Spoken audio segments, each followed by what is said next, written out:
अस्सलाम वालेकुम dear students, eighth class.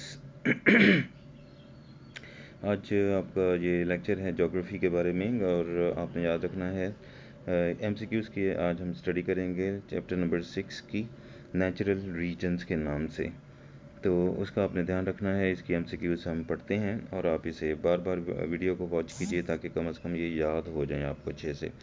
पहला आपसे सवाल पूछा जा रहा है, the average annual rainfall in rain forest reason is. तो रेनफॉल की जो एवरेज है वो कितनी होती है रेन फॉरेस्ट में, रेनफॉल की फॉरेस्ट में। तो यह क्या आपने याद रखना है, इसके लिए आंसर आपका होना चाहिए सी, 200 सेंटीमीटर्स। ये बात हो रही है एनुअल रेनफॉल की फॉरेस्ट में, ये आपने याद रखना है। नंबर 2 पे आपसे पूछा जाता है, slash and burn agriculture is practised इन। इसके बारे में जो आंसर आपको बनेगा, ध्यान रखना है मौसमों की जो एक चीज़ चलती है, या कोई आर्टिफिशियल रेन होती है या कोई स्पेशल एरियाज़ होते हैं जिसकी ये बात हो रही है। तो नंबर 2 पे जो आपका आंसर है वो होना चाहिए डी, रेन फॉरेस्ट रीजन।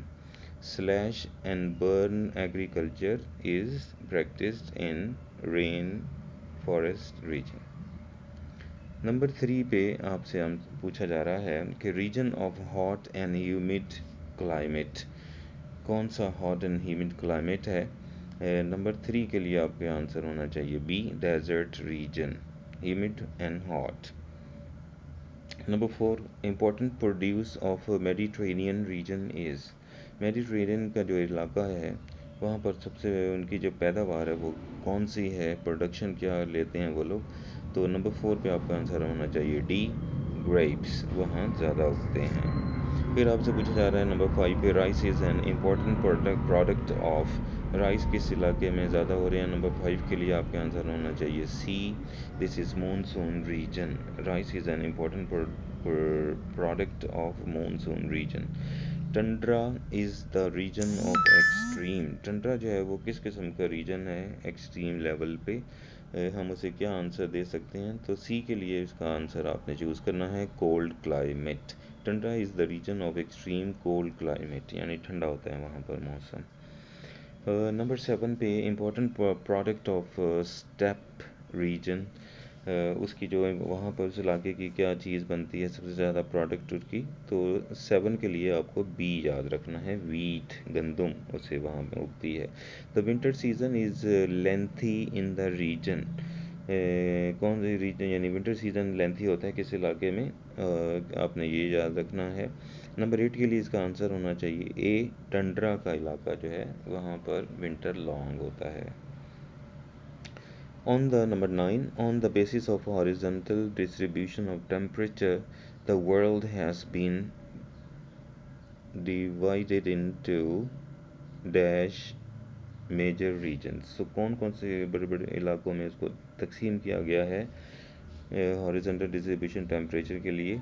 तो वो क्वेश्चन नंबर 9 के लिए आपका आंसर होना चाहिए बी, 3 आपने कहना है मेजर रीजन्स हैं इसके, 3 मेजर रीजन्स में इसको डिवाइड किया गया हुआ है। नंबर 10 पे आपसे पूछा जा रहा है, the region lies between tropic of Cancer and tropic of Capricorn on both sides of equator.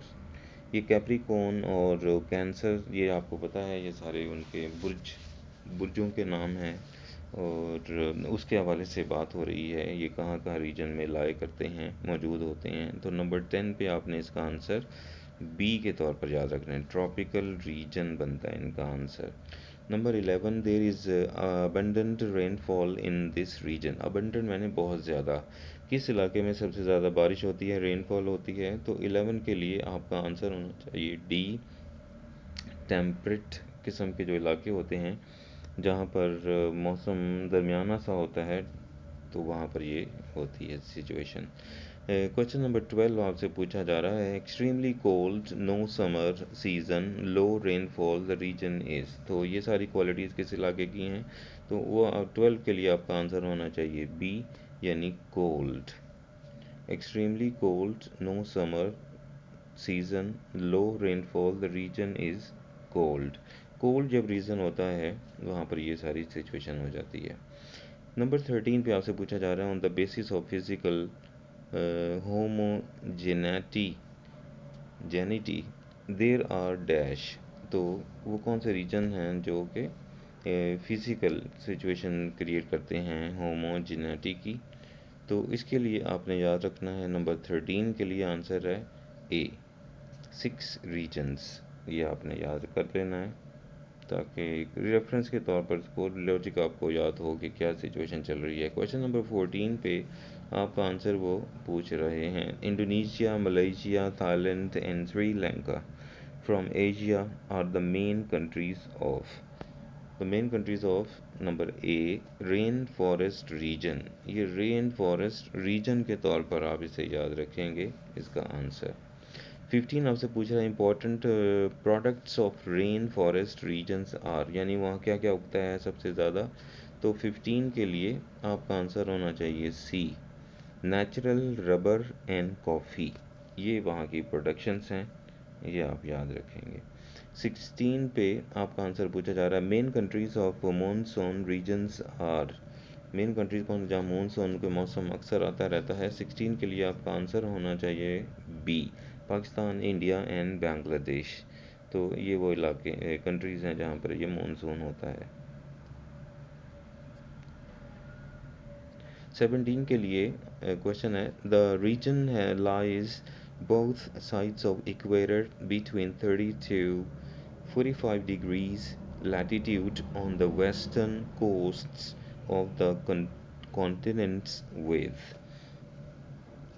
तो बोथ साइड पे इक्वेटर के ये 30 से 45 डिग्री का जो एक लैटिट्यूड होता है, एंगल जो स्पेशल एंगल होता है लैटिट्यूड का बुलंदी पर, तो वो वेस्टर्न कोस्ट जो है साहिल हैं वहाँ पर किन कॉन्टिनेंट्स में पाया जाता है, ये जगहों पे पाया जाता है मौसमी सूरत हाल ये वाली।